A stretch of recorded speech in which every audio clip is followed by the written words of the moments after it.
Right, so it's another person that doesn't understand how lab reports actually work, and that's fine. I don't expect you to know because it is a little bit confusing, but I'm going to walk you through it today so that you can understand how our latest batch of Element 5 NMN came out to a third-party lab test report of 100% potency, right? So lots of people say, this is just like, it's cap, like you're lying, you're editing it, there's no way that 100% pure could be anything. And look, I understand what you're saying, but you are just wrong, right? And the reason is how these tests actually work, right? What these tests are not doing is looking at your capsules and going, out of 100% of the ingredients in here, right, how much is actually there? That's not what they do, right? What they actually do is they empty out all the capsules, right? So we have to send like 2 or 3 bottles minimum, something like that. They empty out all the capsules. So you've got, I don't know, 50 grams or 60 grams of powder.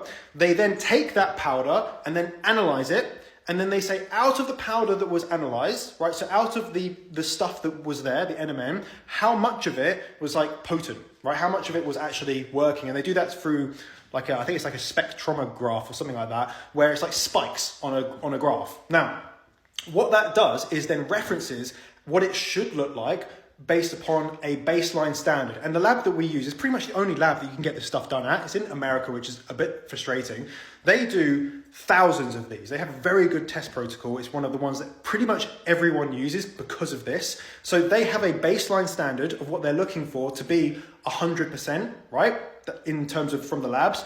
And then all of the people that send in their products to be tested, they're testing against their baseline. So if you get 99.1%, it means that it was 0.9% different to their baseline, right? So we got 100%, which means it was indistinguishable from their baseline, okay? If you want the test that shows how much of the product is in the product, it's a different type of test. Even then, you have to tell them what you're looking for. So say, for example, we had, like our eternal resveratrol has 2 different products in it, right? 2 different active ingredients. If there was 2 different active ingredients and a filler, we would have to say to them, hey, look, can you find out how much is in the actual capsule? And there's going to be trans resveratrol, quercetin, and like rice flour. We don't use fillers, by the way, but then we would tell them and they would go and tell us how much in terms of weight is in each one. And then you can analyze it for purity as well. So these are different types of tests, which is why you're confused. And it's because you don't understand the testing protocol, which is fine. I don't expect you to, but when you leave comments saying that there's like, you know, this is made up, then please go and do some research first before you actually go to a company and say, look, you're probably making things up,